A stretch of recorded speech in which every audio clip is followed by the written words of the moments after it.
அதனால இன்னைக்கு இவர் கொல்லப்பட்டிருக்காரு. இதன் பின்னணியில என்ன சொல்றாங்க? கஞ்சா பிரச்சனையா இருக்கு.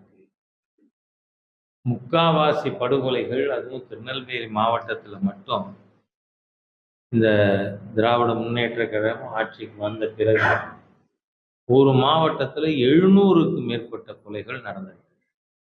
திருநெல்வேலியே ஒரு கொலை மாவட்டமா மாறி போயிருக்கு.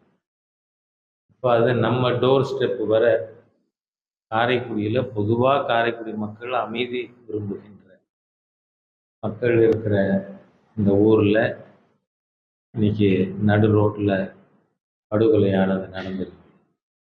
அந்த மாதிரி ஒரு சீஃப் மினிஸ்டர், அந்த மாதிரி ஒரு நிர்வாகம், ஆகவே இன்னைக்கு தமிழகத்துல படுகொலைகள் என்பது சர்வசாதாரணமாயிருச்சு. ஒரு நாளைக்கு 4, 2.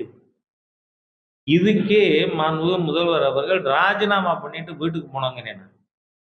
என்ன நிர்வாகத்துல முதலமைச்சருக்கு கிரிப் இருக்கு? காவல்துறை எதுக்கு இருக்கு? இது ஏன் நடக்குது? நோய் நாடி நோய் முதல் நாடி.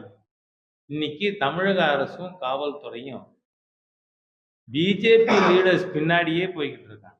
தொகுதி மறுசீரமைப்பு பற்றி மாண்புமிகு பிரதமர் பேசியிருக்காரா? சொல்லியிருக்காரா? சரி, எலெக்ஷன் கமிஷன் சொல்லியிருக்கா? சொல்லல. சரி, ஜாயிண்ட் பார்லிமெண்ட் செஷன்ல மேதகு குடியரசுத் தலைவர் சொல்லியிருக்காரா? அது யாருமே பேசலையே இது பத்தி. என்ன ஏதோ கூட்டத்துல ராத்திரி தூக்கத்துல ஏந்து உட்காந்து குழந்தை அழுதா, ஏமா அழற, டீச்சர் அடிச்சுட்டாங்க, கனவுல.